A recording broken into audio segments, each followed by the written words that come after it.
Buenas Micronesia. In our studios is Senator Chris Barnett. Thank you so much. Thanks for having me. Thank you so much for coming. Always. Well, I'm Troy Torres. It is Friday, the 4th of August, 2023. We moved our 10 a.m. show to the afternoon to accommodate the Senator's very busy schedule. Today was the first day of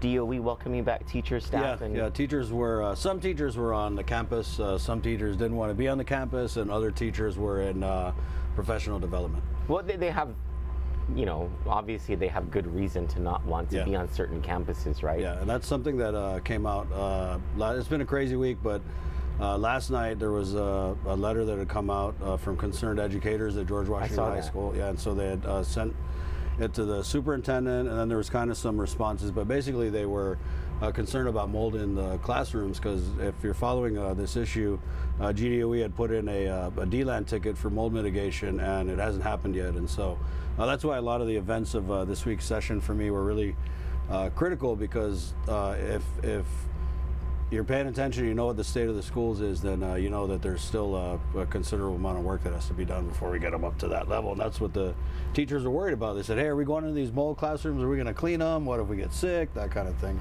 And the amount of work as we approach the opening of a school year normally is quite a bit that happens from within the Department of Education, except for the past 5 years. Every summer, the governor's office would coordinate for all of the agencies to have a volunteer cadre of people, and they would adopt a school, and they would go and help those schools to open up. But we've hit some sort of day of reckoning for public schools that we've seen. This has just been something coming for the past, 20 years. Yeah. And now you are in this position where a lot of this work is coming up to the legislature, and specifically to you, because you run the education committee, and you just got into office heading this committee in January. Glad to be here. Glad to be there. When we come back, we're going to chat a whole lot more about what's going on with public schools and the quagmire that the Senator has been in, and what's next. Stick with us for these short commercials.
And so, I don't think you're enjoying that. Yeah. I hardly drink soda, so this is good. It's good. What is that? Is that a Diet Coke? It's some kind of Coke.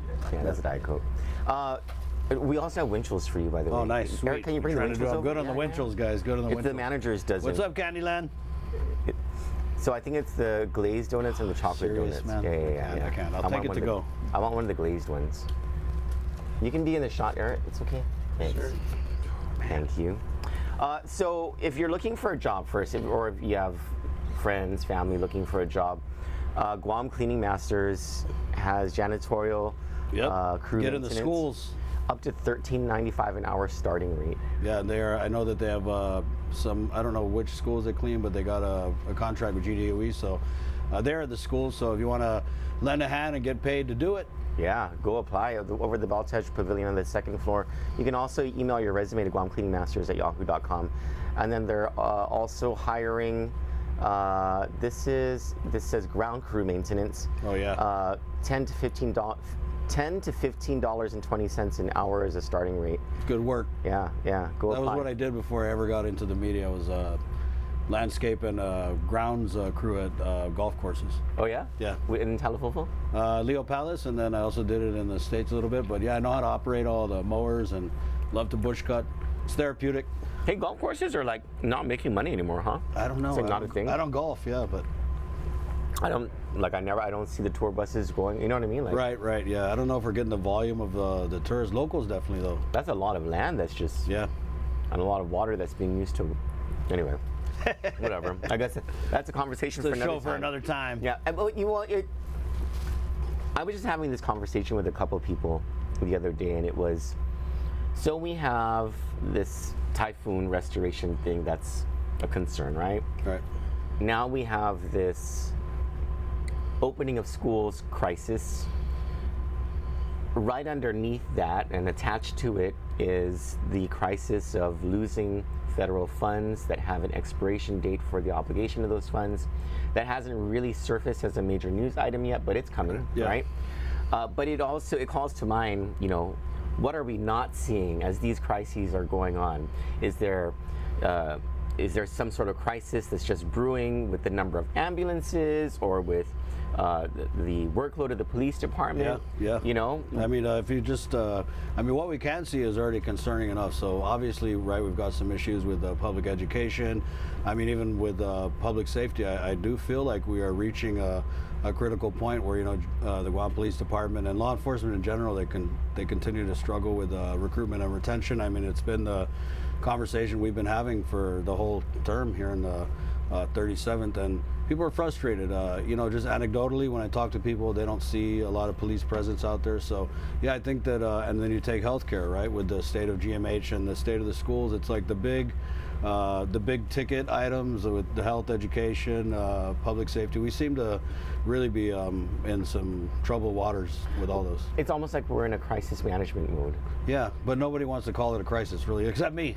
Well, thank you for doing so, because it really is. And thanks for going live almost every morning to talk about this and to call people out. It's something that we've really needed at the legislature for a long time. Thank you. And so, yeah, no, thank you. And so, you've been doing this for what? You're going on 8 months now? Yeah. How does it make you feel, considering you just got into office, right? And you took on the Department of Education, Guam Police Department, and all these agencies that are critical to the function of the government. And then you hear the same lines. You were in the media for a long time, yeah. Right? You were covering a lot of these problems as they were coming about. And you get into office, and it's the same excuses. And then you have Adelup basically trying to blame you for the past 8 months when these problems happen. I just got to smile about it, and it's got to tick you off. Yeah, it's frustrating, but it's not frustrating like on a personal level. It's just frustrating because these are our and with education. These are our kids we're talking about. These are public school kids. I mean, these are kids who can't afford to go to the private schools. These are kids that have been neglected for decades, and these schools have been neglected, and it's just been one of those things where, and when I ran and I talked about the state of the schools and when we started raising these issues at the beginning of the term, I would get this, it's always been that way, it's always been that way. And for me, that meant that was exactly why we had to change it. And I knew it was going to be a struggle. I knew it was going to be difficult. But what I didn't anticipate was all this pushback against such a simple concept of, clean, safe, and healthy schools. I mean, it's very basic. All I've said all this time, and all Public Law 37-4 does, is it requires that you have to inspect a school, and that school has to pass to get a sanitary permit. It's just very common sense stuff. It's so basic. And the pushback, I mean, especially from Adelup, it could have been different, and I really hope that it would have been different, because again, they could have totally got involved and really used that all hands on deck approach that was promised. But instead, it's been hands off, and it's sad, and all of these press releases, it's so easy to get caught into the back and forth of it. But for me, it's just always been about doing whatever we can do to help the Guam Department of Education reach this goal. I mean, GDOE, they were kicking and screaming at the public hearings with Acting Superintendent Judy Wampat. She said, it's going to be nearly impossible, it's unreasonable. Public Health said it was going to take 5,000 years to inspect all the schools.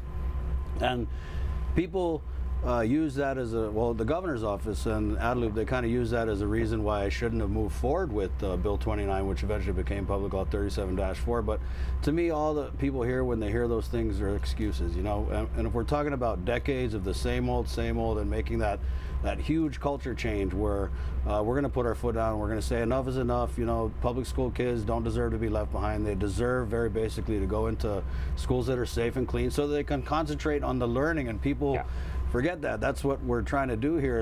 And you know, former Senator Klitsky and Your Honor Klitsky was on it. We set these standards and we put them in place, and he tried to do it with the Adequate Education Act, and we're so far from that. And so all Public Law 37-4 is put that standard in place. And so to hear all the pushback and the excuses and the blame and just a lot of the attacks, which I feel got very personal towards me, and I just felt it's really unnecessary because, again, this administration, and I've said this before, they showed in the pandemic that they are, the governor, lieutenant governor, probably the most powerful administration we've ever had in the history of the government of Guam, and they can do considerable things. They have done considerable things, and but they didn't do it here. They didn't do it here. They didn't do it for the schools. And that's, to me, it's heartbreaking. And I cried on the session floor because when I think about, you know, our students and my kids are in public school, and these are kids, like, they got it hard already, you know what I mean? And they deserve to know that we believe in them. And while it seems like it's unreasonable or impossible for a lot of these establishment types who have been in the government for the longest time, I don't think that it is. And I think that that's why people elect us, is because we need to set a high standard, and then we need to work hard to make sure we all get there. Not, you know, when we realize the standard is too difficult, just throw in the towel and say, oh, let's just go back to doing the same thing, which I feel was a lot of the conversation with the emergency session this week. And it was a tough week. I know you're saying you're kind of busy this week, and no, I was just lazy. I wasn't lazy. Okay, same thing. But I would love to recap the week of emergency session. Yes. Because I thought it was going to go smooth. So, well, let's sort of separate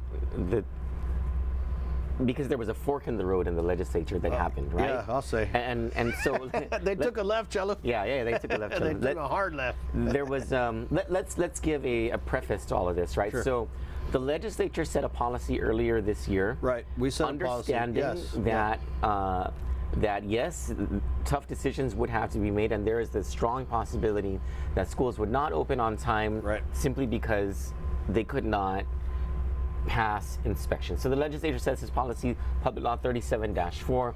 The governor didn't agree with it, but did she sign it or she vetoed it? She let it lapse into law. She let it lapse into law. And she said, you know, this is going to set back timelines, etc.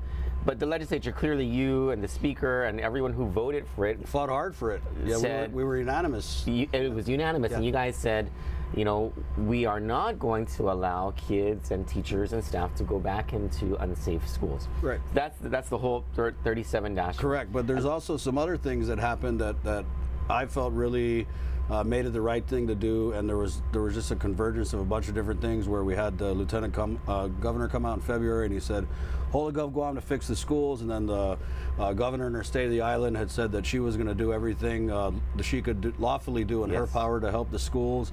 And then we had the whole premise for the 22%. Right, and then exactly, and then we had the federal funds that you keep talking about, which expire next year. And then we had Acting Superintendent Judy Wampat, who had committed to moving these big CIP projects, which would, you know, in one way or another, help the schools come into compliance. So, and she told you guys, give us the 22% by April 1st, so that we can hire the people, so that we can get the projects in the schools. Felt kind of duped on that one, but and we did all the things. The entire island was duped. The governor's State of the Island address, right? She laid out certain things that we should do if we wanted to see, you know, better schools, and we did all those things. We addressed procurement, we addressed the increase in pay for those skilled personnel that she was talking about. We did all those things, and yet we're still in this. And we did them very quickly. We went into emergency session, and my colleagues have shown, well, up until this week anyway, that they could rally around the schools and do big things. And it wasn't just, hey, we want this standard, deal with it. I've kept track. So you guys are involved. Yeah, I've had GDOE in there. I mean, they complain. All the superintendents they've had this year, they say, "Oh, we're spending too much time here in the legislature to just get an office." So not only do we introduce this law, which I realized was a mammoth task, especially for a creature like Gov Guam, which is used to just kind of moving at its own pace, but we kept track of it, and we kept that conversation open. When GDOE said, "Hey, we need procurement," we introduced a bill to give them emergency procurement. But then I think the politics really started to come into play, because you had the former superintendent Wampat, who said, "Oh, that bill would be burdensome," and she actually asked the governor to veto it. So all of these things were kind of happening, and we really felt that for the first time there was urgency centered around the schools. And to me, you can't bottle that, and that's to me been one of the greatest things to come of Public Law 37-4 is you had the Guam Department of Education with the help of the mayors and all the PTOs. They were energized by this law, and they were definitely had a lot on their plate to come into compliance, and they were working hard. And up to now, you know, people are still working hard to reach compliance, and there's that energy that we just have not seen. There's urgency, and so that's why we went into emergency session this week. You know, I talked to my colleagues, the speaker and I had a bill, and just to kind of go a little bit back in the timeline where, and maybe explain a little more about what I mean when I say politics kind of entered the picture. So what you mean is that Adelup doesn't want you and the speaker running for Adelup, right? But these are the kind of things that make people want to run, is when you have, you know, a very powerful governor and lieutenant governor just refusing to help the public schools in a meaningful way. It does, you know, make you think, okay, maybe somebody would do things differently, right? And ever since the Public Law 37-4 was enacted, it's just been press release after press release. And but that being said, DOE and Public Health and the heads of these agencies were opposed to the legislation, but they continued to meet after enactment. They met every week, and they discussed variances at the schools, and variances were granted, and there was a conversation that lasted several months until these press release attacks from Adelup started to ramp up. And Adelup would come out with a press release, and it was something about Senator Barnett's law ties our hands, and we can't grant variances. And you know, up until that point, Public Health had been entertaining the conversation on variances. They had sent variances back to DOE for editing so that they could resubmit them and get them approved. What's a variance? A variance is basically, so for example, if the class doesn't have aircon, right, and the aircon's on order, or you got a bid out or whatever, a variance basically says, hey, Public Health, we don't have aircon in this classroom, but what we do have is we have put 3 fans on to address the temperature issue, and they are in order, and we should be getting it. So it's not a pass at all.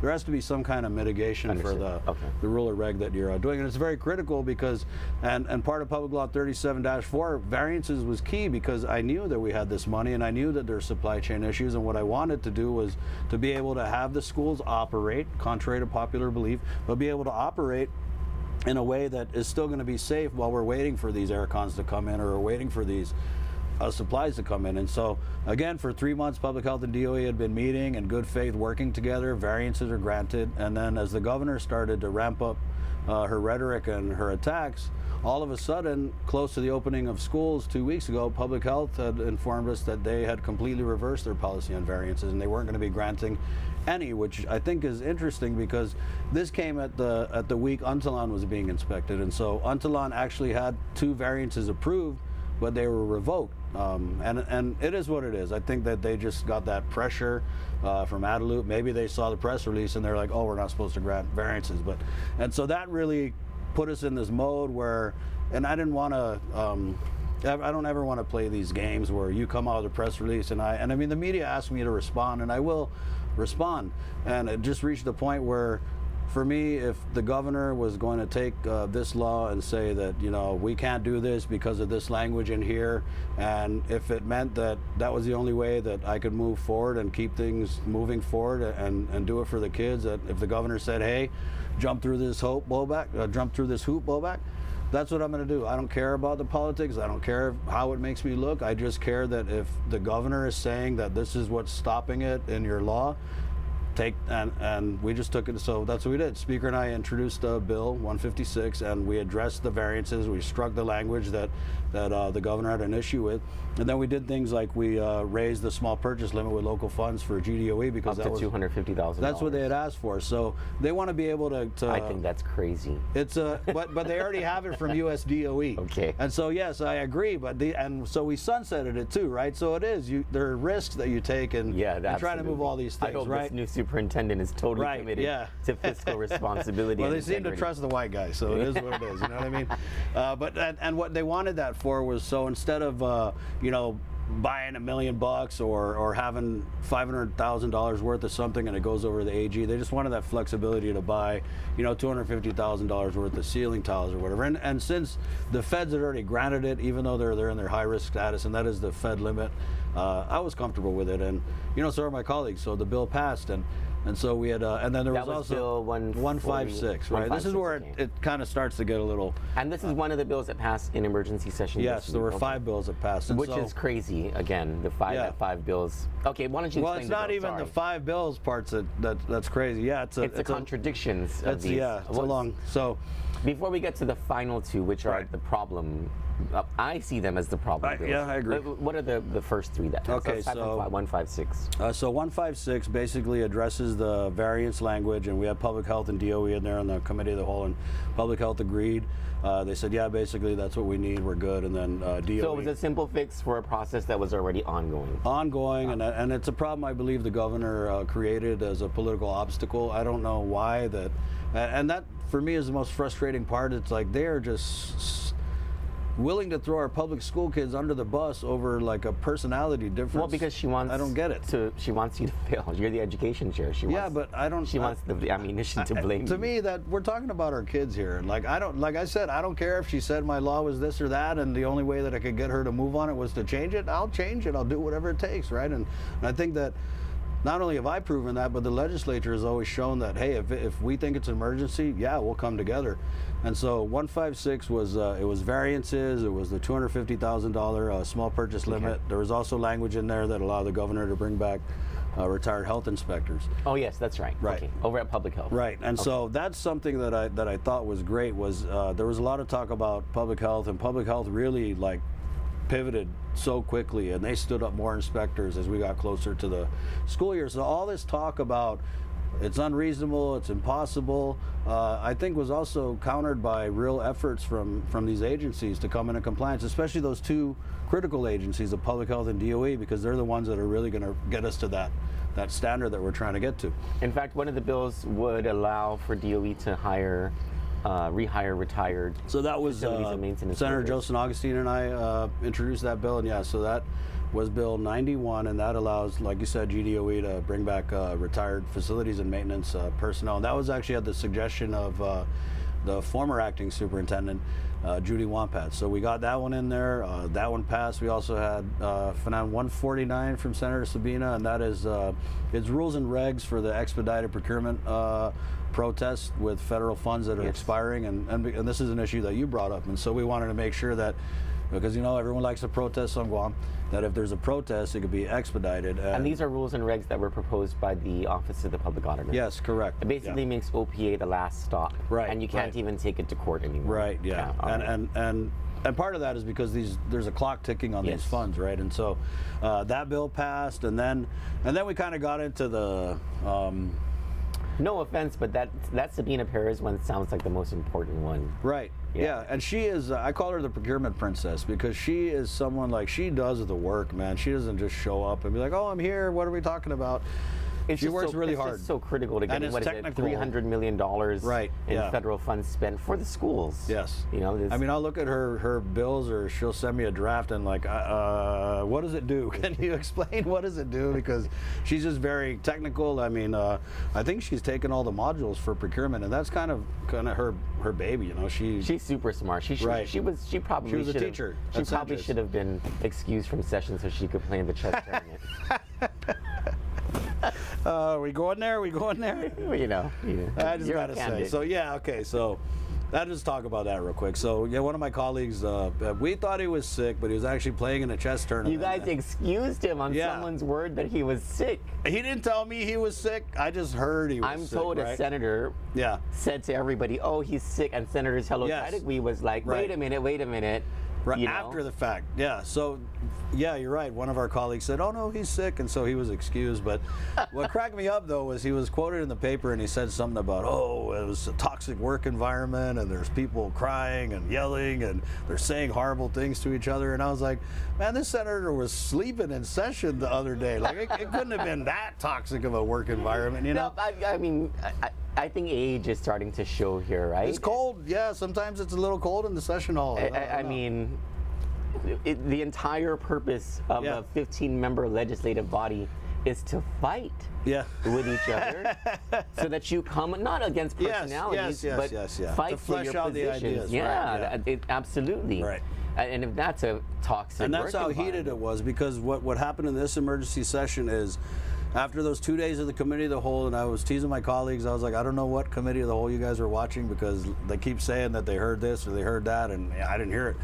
So what happened in that committee of the whole is where we were once unanimously together on an issue of healthy, clean, safe schools. Public Law 37-4. Right, there was a departure, and it was my worst nightmare, honestly. And this is something that I thought about when we were going into emergency session, when the Speaker issued the call.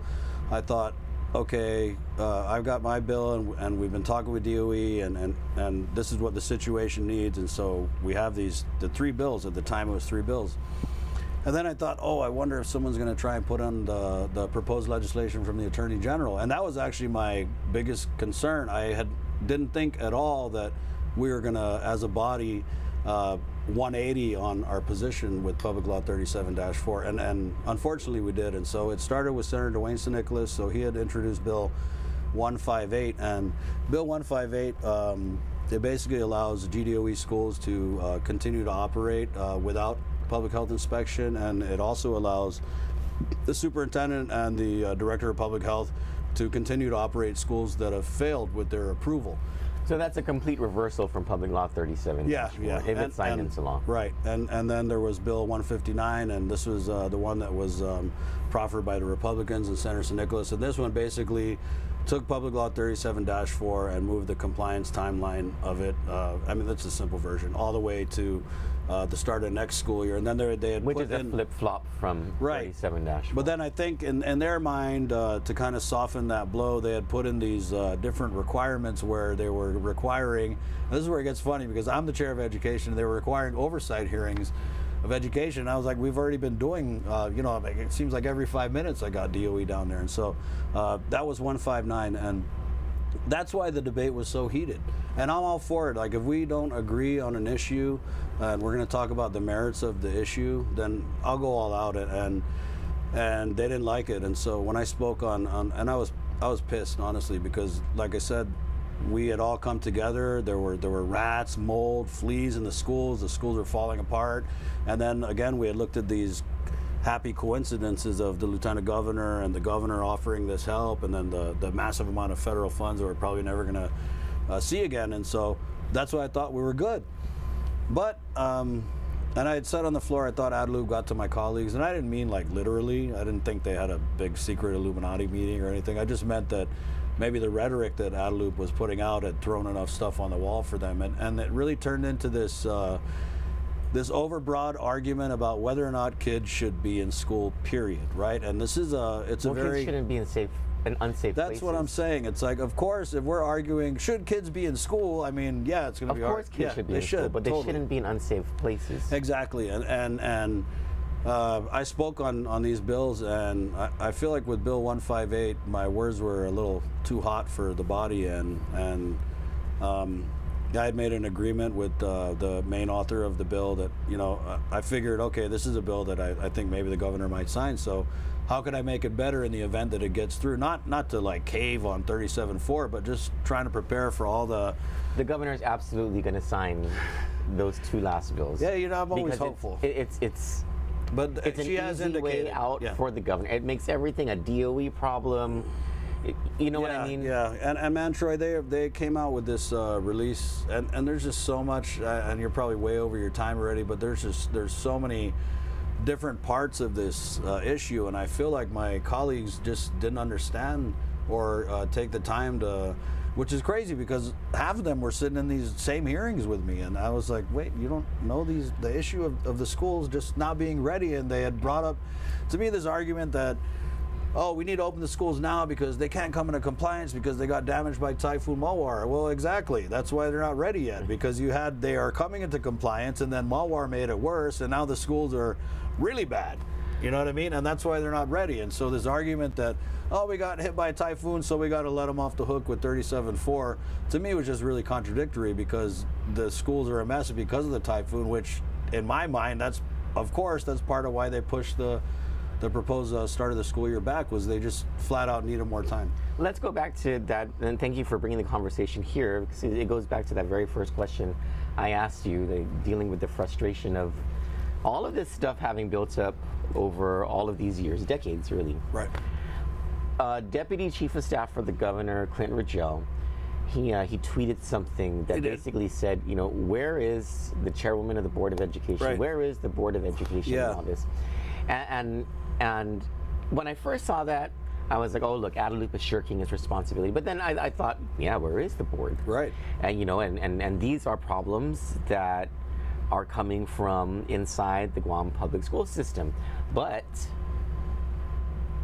And so you're talking about senators saying, oh, you know, it's sort of like this was just sprung on senators. But I don't think that's true. Many of your colleagues have served in the legislatures in the past. Senator San Augustine was on the Board of Education. He was on the Board of Education.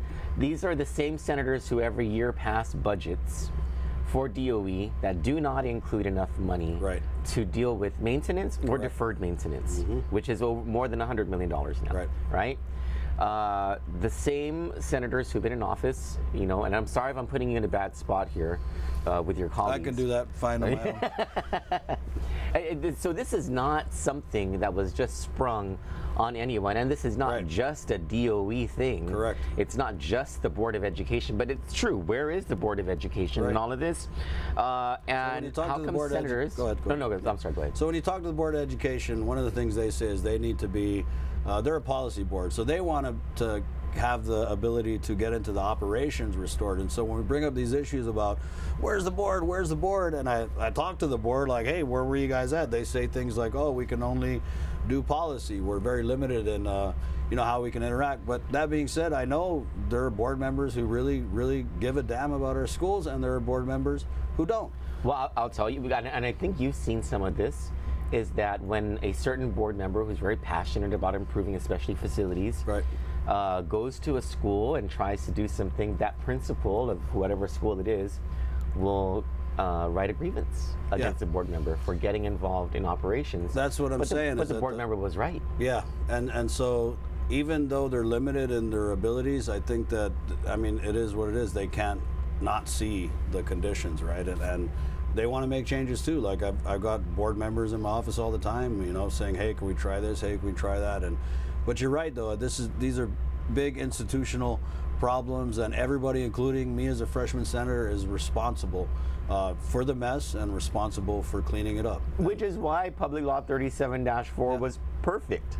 And there's even a section in there down the gauntlet. And I put a section in there where the governor can get people from DPW to help with the repairs. And, you know, it was really just a suggestion because, again, there was that we're going to do the whole of government, and then she had said in the State of the Island that she was going to do anything lawfully that she could. So it was kind of like a nudge, like, hey, Gov, you know, I hope you can do this. And well, and I'm sure that we've seen now, it's obvious now, she lied. That entire speech was just about getting the 22% pass. It had nothing to do with fixing the schools, even though she said it did. Yeah, and you know, with the 22%, I'm not gonna, and I voted for that and I supported it, but I supported it because, not because the governor had anything to do with it, but just the black and white of an entire class of employees, and many of them are the lower rungs on the pay scale, and I just felt like they deserved it, and I'll defend that, you know, all day because it's just what I did, right? But I thought you guys should have capped it at like anyone making above this amount. Right, and I agree. So when we had proposed that, the pushback was, oh, it's now or never, because if you try and cap it a certain pay, then you're jeopardizing this entire pay plan. And that's the problem with the general pay plan. We're kind of going off here, but the problem with it is, you're right, if you've got like a school custodian and then you've got a territorial veterinarian or a pharmacist, and that pay plan runs the scale from like $25,000 a year to $180,000 a year, and I get it that it's kind of like a technical pay plan, but to me there's a lot of ways that we should be able to go in there and that's what I wanted to do, but they said, oh, if you do that, it's going to be a big problem. You're going to end up with all these lawsuits. So I actually was working on an amendment, and there was a lot of discussion from the Republicans about capping it one way or another. But you're right. Part of why I supported it was because it was painted as part of the solution and something that would be needed to get the schools to come into compliance. And there's another piece too with this $20 million. I don't know if you've been following that. So we have $20 million that never went to DOE. Yeah, so it kind of went there, and it depends on who you ask. So I'd asked, I'd asked Ed Byrd, and Ed Byrd said they were going to get it, and then maybe a month later, DOE said they hadn't gotten any of it, and then Mowar hit, and we passed the $50 million relief package, which allowed the governor to get $50 million from under the couch or whatever. But of course, I don't know why I was surprised by this. They went in and took the $20 million from GDOE, and they made it seem like GDOE was cool with it. Politics again. Lester Carlson in the Special Economic Service meeting, when he was Senator Teitigui was really taking him to task on it. He said, well, the superintendent Wampat knew. Yeah, she might have known, but the rest of the deputies and DOE management really had no idea and did not approve of that $20 million getting taken. And so now we're in this situation where Adelup took that $20 million, and when they put it in his bank account with other money, and basically told the entire government of Guam that anything you need with recovery and response for Mowar, get a voucher from this account. So that $20 million that we gave the DOE because they needed it and they had plans for this money, they took that and threw it in, and now DOE is in this situation, and the schools should have been prioritized. That's another thing that just bothers me, is they weren't prioritized, and now DOE has all these tickets in the DLAN system, right? And they've got the mold mitigation, which hasn't been moved on. They've got fence line. They've got skilled labor requests for plumbers and electricians. I would say the plumbing is, I'm hearing, is a big issue. Big issue, yeah, especially at, there's certain schools that would be able to open, but they have sewer line issues, right? And leaks in the ceilings. Right. I mean, But of course, yes. Yeah. And Guam Water Works Authority, I got to shout them out because they have been very helpful, and so have the mayors. But the thing about this $20 million for me, what is really kind of, I just got to laugh about it, is we all know that Adelup has not been providing meaningful help to the public schools, but what they did when they took this $20 million and they told DOE, hey, if you want your $20 million, you have to go through Homeland Security, Civil Defense, and then they put in these tickets for these job requests, like the guard picking up the debris, and the governor turned around and turned it into like something she did. Like she took credit and said, hey, yeah, I am helping with the schools. I got the guard over there like doing what? Typhoon recovery. They're supposed to do it, and you're paying for it with the money that we gave DOE. My advice to you, if you ever want to find out where the money is going, is coming from my experience at Adelup, never ask the budget agency. Always ask the cash agency. Okay. Ask Ed Byrne, or it may not be the normal thing to do, but you guys are in a situation where Adelup is just not the most transparent. Yeah. Call in their, what is the name of, I don't know if they have a comptroller yet, or a controller, but it's, I don't know if Kathy Kikigi's still at DOA, but it's the person who's actually in charge of managing the cash over at DOA. Okay. Those are the people you should be asking the classified questions. people. Yeah. Okay, got you. So they turned me on to this guy Goody, who's been Goody Rosario. Yeah. Right. Yeah. So I had this whole issue with the AS 4000 and trying to get reports, which is probably maybe for another show, but. Yeah, just going back to the emergency session, I was just disappointed, and obviously not disappointed doesn't even begin to describe it, that we again had made a stance and then decided to reverse it. But that wasn't even, for me, the biggest problem I had. Well, no, our bill 156, it's exactly what DOE and public health says they need the help with, right? And so there's that bill, and then we had, and the minority leader, Senator Frank Blas, had told me, and he was like, no, because when they introduced their bill, I automatically, and of course, by logic, thought, oh, they're not going to support my bill, which, pissed me off because I thought we were on the same page. I had approached him about this bill last week, and he goes, no, we're supporting your bill and we're supporting our bill. And I was like, huh? How can you support two bills that do the opposite thing? And he goes, no, we're just going to put it on the governor. I heard him on radio this Yeah. Now and he had a hard time explaining it, right? Because I think it's I mean, if you want to push it off a year, then just push it off a year. Don't play these games where we're gonna put it on the governor. Like, we're the policy making body. Like, what's our policy? Do we want clean, safe schools? Yes, but okay, we also don't. but we're willing to wait another year. Yeah. And I think we just have to have the clean, safe schools now and not in 365 days. Speaker said it really good. She goes, all this bills 158, 159 do is they give the government of Guam. They're getting off the hook, and then they're able to come up with 365 more days of excuses. Yeah, no, that's exactly what's going to. So let me ask you then. Let's just assume that those two bills are the ones that the governor signs into law, vetoes, or even let's say she signs all of them. Yeah, right? I was thinking, what would happen if she signed all of them? Let's say she signed all of them. Yeah. Basically, DOE and everybody else gets a pass for the next 365 days. What happens next? Well, I flip the desk and get mad in my office, and then we just got to find a way to take advantage of our circumstances. Is there any way that the Attorney General can be pressed? That's what I'm thinking. So I think that the AG he's a wild card. I don't mean that in a negative way, like, because I'm thinking of him in the back of my head because that he's watching to do something that's right. He's looking at what's going on now, right? Yeah.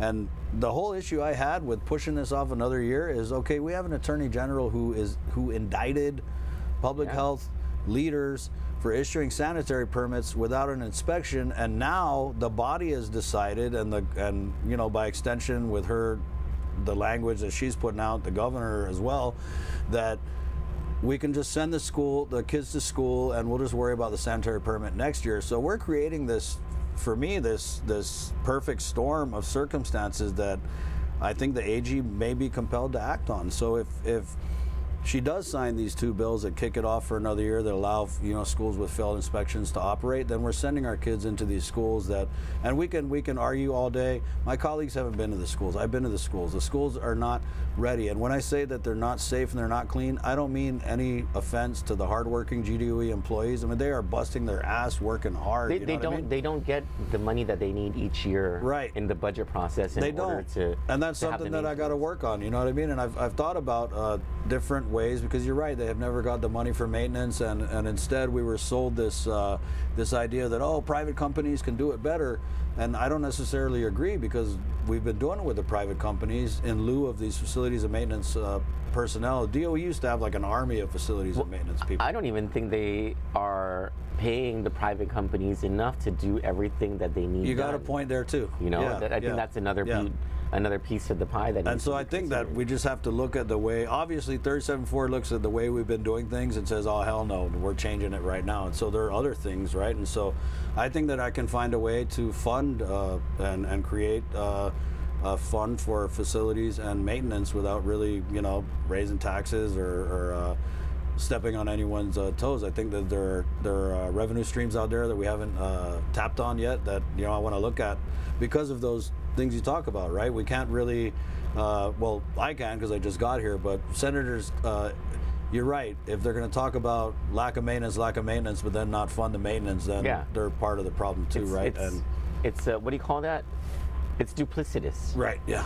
You know what, if I may suggest something that you guys should consider doing, since the legislature is going to allow another 365 days, I think you guys, for the next 365 days, it waives sovereign immunity and allow parents, teachers, and students to sue the government of Guam if anything happens to a kid or a teacher or a staff member in the schools in the next 365 days. It's interesting that you say that, because I'm aware already of two claims that have been lodged, and I think that GDOE has until, I want to say, August 7th or 8th, and these are adequate education claims, and so that's the other piece of it. So these claims were brought, and I'm aware of them, and basically the person who was bringing these claims had said, hey, Public Law 37.4, I totally support it. I think it's a move in the right direction, and I'm willing to kind of see where we're going and give GDOE the benefit of the doubt, and let's stand up and improve the conditions at the schools, and then, you know, maybe not pursue this thing. But if you guys make a decision where you're just going to 180 and push it off for another year, then of course we're going to be sued. And I'm worried because I'm hearing from teachers, I'm hearing from, you know, parents with kids with asthma, and the schools are moldy. You know, I mean, DOE staff, they've been in there and they've been in there with their Lysol wipes, but there's only so much Lysol wipes can do. And so that again goes back to Adelup kind of nudging and pushing these DLAN tickets through, right? And there's even issues with the fencing. And so, you know, at first I thought, oh, fencing, big deal, but it's actually a big deal because the schools are not going to be secure, which means, you know, any crazy person with a gun or any pervert can just walk right into the school and take a kid, or, you know. Or it makes it easier for a kid to skip. That too. I didn't think of that part. Yeah, yeah. But yeah, so waive sovereign immunity for the superintendent, the deputies, the principals, and the governor, and just see how quickly they reopen any of these schools. Pretty quickly, right? Yeah. Yeah, and it's and for me, when we talk about, and that was when I go back to Overbroad and the arguments on the other side, and the arguments with 158 and 159, it was just that we got to get the kids into the schools. But again, my colleagues haven't been to the schools, they haven't seen them. And when we talk about getting doggons into the seats, the speaker had said something. She's like, you want to get kids doggons into the seats? Well, they're going to be in a dirty seat, you know what I mean? And so that's for me was the biggest issue, was like the basic facts are GDOE said they needed more time. They pushed off the start of the school year, and they just needed the support. They needed the help. If Adelup had come through with the promised help, I really think that we wouldn't be here. Like, we would instead be saying, yeah, okay, go to school, you know, because we can move mountains with this administration. We just chose not to when it came to helping our public schools. Let me read some comments from our viewers as we wrap this up. Sandra Rages, you're prima. That's it, prima. She said, who would ever think these two would be on a show together? Evelyn Tomokani says, Biba, Senator Barnett, thank you for all you do. God bless you, and Kandit News. Thank you. Bill Dennis Farron says, Troy, do you know if they are hiring people who have a disability? I think he's talking about Guam cleaning masters. Can you remind me to go to circle back? Can I put in a plug for DOE's hiring too? They've always been hiring. They've got a bunch of openings in facilities and maintenance. Just go to the GDOE website. GDOE.net, right? Yep, and get you that 22. You know what I mean? Okay. No, but they need help, and they're great jobs. Charlene Guyal says, Biba Guam, love this live. Two gentlemen who dig into what Guam actually deserves. Janice Mendiola, thank you, Charlene. Thank you very much. Janice Mendiola says, what happened to the session police guy? Does he have children that attend the public schools? Session police. Oh, Senator Fisher. Yeah. Oh, that's not Will Parkinson? No, so I was teasing Senator Fisher. I was like, man, you're like the Republican Senator Parkinson, because if you've watched a few sessions, and when it gets hot, they only do this when it gets hot, then they start like, okay, oh, time ran out, right? But usually if we're just talking about a bill that doesn't hurt anyone's feelings and the time goes out, no one is rushing to cut you off or anything. But yeah, so Senator Parkinson was pulling that on the speaker, and then Senator Fisher loves to do that. And I was telling him, I was like, man, I feel like you just wake up and you want to disrupt just for the sake of disrupting, because, you know, speaker will be talking and he'll wait until she's good and making great points, and then he'll be, oh, point of inquiry, or, you know, point of order. What a wet blanket. And she, in our emergency session this week, she cracked me up because he had interrupted her, and then the vice speaker who was up on the dais, they worked whatever point he had made, and after it resolved, the speaker had come on and she goes, you know, I love these interruptions. They really help me catch my breath and get my focus back. So that's where we're at. And so going on 158, so what had happened was I had spoke out my time, and then I got my time yielded by Senator Sabina yielded me her time, and there were all kinds of objections, and legal counsel had looked at it, and speaker had ruled that I could get the time from Senator Sabina.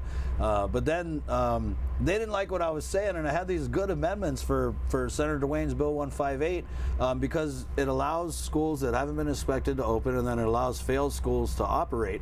And so what I wanted to do was I wanted to amend it and say, because I thought, again, this is something the governor might sign, I wanted to put in there that, okay, if we're going to send the kids to schools that haven't been inspected, then I want GDOE to say, dear mom and dad, we have mold in our school, and this is what we're doing about it. Or, you know, we have this, or it was a great amendment. That's what I'm saying. And they knew what it was. But they got into the personality differences. And Senator Dwayne, this is the second time he did this in this term. He did for that call the question and end all the debate. And so, and they had the numbers on it. So it was the 6 Republicans, and I think the call for the previous question. Senator Kandit and Senator Dwayne all voted to stifle me and end the debate, which meant I couldn't talk and I couldn't proffer the amendment, which they all had supported until I got up to talk. That's so yeah. So just a side note, yes. I've gotten a whole bunch of messages because I wasn't paying attention to session, but apparently a bunch of our viewers from the CNMI have been paying attention, and so they're all like, "What is going on there?" They're all like, "What is going on?" It's lively. They're all like, "You know, we've got our corruption from the Torres administration, but at least we can open our schools on time." Oh, wow! See, that's the kind of thing I think that stuff works on the governor. They just got to tell Governor Lou, like, "Oh, over at NMI, you know, they're opening their school. They're opening their school. Okay, let's go, Joshua. Joshua, get your hard hat, Joshua." Gone are the days of a governor on a tractor, huh? I don't know. I think maybe Uncle Carl can show Josh how to do it and get out there. Jose Tetbago Jr. says, I have an idea. Rehire retired governors, like Uncle Carl Gutierrez, to pick up the slack from this Matalpan Governor Lourdes Leon Guerrero. Janice Mendiola says, every election, education is our top priority. You called their bluff, and now they want to go back on their political campaign. Yeah. And so Senator Tello had, and you know, I've been around in the media and all this stuff, and I know all the senators just from, you know, like you being in the media. I mean, you were on that side of the fence too, though, but they're always trying to give me like advice or whatever. And Senator Tello had told me, and that's one thing I appreciate about just this body is we can really go at it, right? Yeah, but for me, more than the last one. Yeah, I'll the minute I walk out off that floor, it's just like, okay, I just leave it in the session hall. And so we're coming out, and I had been giving her a hard time about that Bill 159, right? And I was casting her, and she goes, you know, just think about it, like you made everything get started, and we did it with Public Law 37.4, and there's all this energy going and this urgency, and I had to, just because of who I am, I had to say, yeah, and you guys are trying to throw all that in the trash can with your 159, so. Vince Leon Guerrero, who really, like, if he had been selected superintendent back in 2012, nice, yeah. Love Vince. You know, we wouldn't be in the problems, having the problems we have today. But in 2012, he was the governor's education chief. Right. And I was, for a project that we did, I was kind of like Vince's deputy. We had the Governor's Education Reform Initiative. And back in 2012, we knew that several public schools, starting with GW, Southern, Sanchez, Agueda, Ocean View, Price, one of the Inarahans, these were just completely, more than 10 years ago, dilapidated schools that needed to be reconstructed. Right. Inarahan Middle. Needed to be reconstructed. And Vince led this task force. We had this whole thing. Anyway, the legislature at the time didn't want Eddie Calvo to have any credit for restoring public schools. And so, you know, politics, right? Yeah. Coincidentally, it was led by Judy Wampat, who was the superintendent when all of this stuff fell apart. Anyway, so Vince says, the Organic Act Amendment empowered education to boards. Why haven't they been held to answer for the problems? Funding has always been vested with the legislature. Procurement is a functional duty of the department. So 3 working parts there, right? Right. Education, DOE is under the board. Right. Procurement is a function of DOE. And secondly, the money needed in order for them to procure anything from the legislature. They have the money. And the procurement, I mean, we have really tried to figure out, because that's what they've been saying the whole time. Oh, the procurement, it's terrible, right? And then you're right. Whenever I bring that up to people and ask, you know, people who have more experience than me, ask them like, what do we do about the procurement? GDOE saying the procurement, and then the response is, well, what about the procurement? And because they do their own procurement, so, you know, agencies that do their own procurement shouldn't be having these types of delays. But we've just heard all the excuses. One of them is, oh, if we go over 5, we got to send it up to the AG, and that's where it goes to, purgatory or whatever. But they have one person doing the procurement. But I think At early DOE? on, yeah, I want to say they got I think her name's Carmen. I want to say They just have one Yeah. person out That's of. what I heard. No, they might have two. And That's they got crazy. Franklin Cooper Nurse, who's he's a pretty sharp money guy, so he probably helps out too. But the issue early on was the scopes of work. So when you do the procurement, like your scope of work has to be perfectly right, or you got to start all over. And so that was the problem. Was it's the education agency. They don't necessarily know about writing scopes of work for these like capital improvement projects they're doing for the schools, and so that was a problem early on. And then we heard, it was that big contracts have to go up to the AG, and then So this is where the governor comes in. The governor comes in and says, This is where- let's have an MOU with DPW and Okay, GIDA. so you're right, and this is something that, and again, going back to I think it was on Valentine's Day, the acting superintendent at the time, Wampat, they had a big powwow, the lieutenant governor, and I've even spoken to the lieutenant governor about this, was this procurement task force that was supposed to assist GDOE. That also never, and this is something the governor had also promised, that never materialized. And we tried everything. We looked at all the angles. Senator Sabina had the expedited procurement protest. I proffered the bill about emergency procurement that we passed that was vetoed. So yeah, they keep saying procurement, and I feel like we have flipped the procurement, all looked at it from every angle we can and tried to do everything that we could, but maybe it's the government. Another 365 days of excuses. Of excuses, Yeah. right. Yeah, procurement's going to be one of them. for Meanwhile, as we're traversing this crisis, the governor's trying to build a hospital further up Route 15. Right. People keep asking, why back road? Why is she so?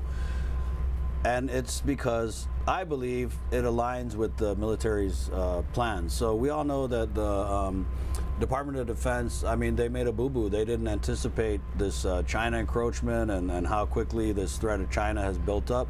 So when they did their long-term plans for the region, they didn't plan to have all these troops here at the time, and they didn't plan to be able to treat these guys with a hospital. And so that's why the whole Eagles Field and the military local hospital, it's kind of fallen on us now, where DOD is now looking at us, and we have a willing governor, and DOD saying, hey, Naval Hospital is not enough for us. We need a bigger facility, and they want it there because they're going to be doing things on back road. They're going to widen the road, and I think that's why the governor is very, I don't want to say hell-bent, but very hell-bent on building that facility there. And we had a hearing. Well, she should say so then. Then just say it. Yeah, right. that's what And she just should say, say. hey, it aligns with the military. What's and wrong with saying that? instead of keeping it in the dark? Yeah, and then she can say, and we could get more money if Jim didn't Right. give it away to Alabama. How? I think wanna you thank do her you better so than me. Yeah, I have to really get into. No, but and just lastly on this healthcare thing. So Speaker had hearing about OCA, Sutpun Point, I think they call it. And this is, all the doctors are like, hey, we got everything's around here. OCA Point's perfect. But man, it just cracked me up because they came dump in and site. they threw everything. Like Joe Borah was like, Leonard, they got fire ants there. You don't want to build it. Going, fire ants? What? And then Alice Tyron was like, there's an illegal dump. But for me, the real kicker was after Mowar, they decided to make that place a dump site. Dumbest place to put the Well, dump. not really. If you think now they're going to be able to say, "Oh, we can't put it at Oka, No, there's yeah, a little dump yeah, site there. yeah. We have to go over here to back roads." That's exactly why they did that. Why else would you make that a dump? Why? They have just a two-lane road. right. All yeah. the traffic blocked, the Crazy. In our line going tourist- into it. in our tourist Yeah, hotspot. yeah, right. Thanks for having me on, man. Appreciate it. I really appreciate your time. Thank you, Chris. You know that, Barnett? I don't know why you went on that show. You're going to get me in trouble. I'm already in trouble, man. She's gonna veto your bills. That's it, guaranteed. Thank you all so much for joining this great conversation with Senator Chris Barnett to close out our week. You guys have a safe weekend. And Business! just know that that when it comes to your children's education, you have a senator who's trying real hard to Trying change my the best. culture. Yep, I'm going to fight for the kids. I have kids in the public school system, and they're in a phase 3 school, so I'm right here with you guys. I think that's definitely something that's different from education chairs in the past. And you know, it's not even about my kids. It's about just, I'm a public school product, and it's about just setting that standard, right? And you guys get it. We're just setting a basic standard that our kids deserve, that we all deserve.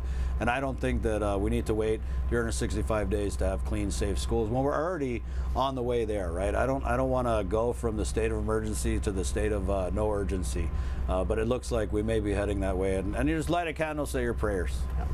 Well, thank you so much, Senator. Of course, thank you, very Troy. much. You guys have a wonderful weekend. God bless you.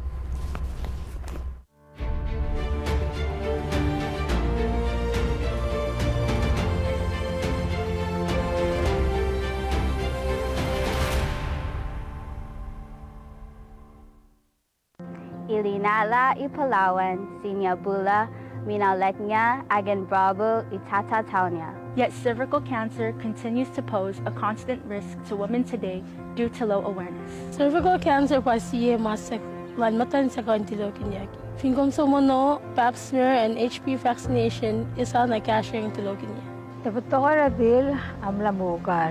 Yago mga laklangan rabil. Nagtamarera rin mo raw usong ala.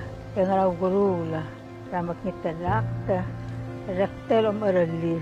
Ang mga babaeng may edad 21 pataas ay kailangang magpabaptist kada 3 taon. Sa dating na santartua, lari sa kwano, anana na token sila ng HPV. Ewo fesin, todo kuwan foundation. Ato geriawak na test, may oposud, ewo semuel HPV. Eri fefire sa rifirifit, iya patufit singeriare pagi. Ekari ni sakaw, dari tentu burut, nanabut, may apatsakurel fefil medicine. Kirisam. Tampatilin cervical cancer arangan prevent na from revifikachusarum, nuviniyal mahabiun kotafalaika cervical cancer. Ara komin matan fokokos. Be a well woman. Mga pakla ba dingiw? Tufn rada pinipin ang raiwige da health rodat. Piyata li kailangan. Zangin megat Itatataunya. Maging malusog po tayong mga kababaihan. Kitsvefi si pue peti veteresito resawal yeririsits pure papatsakut.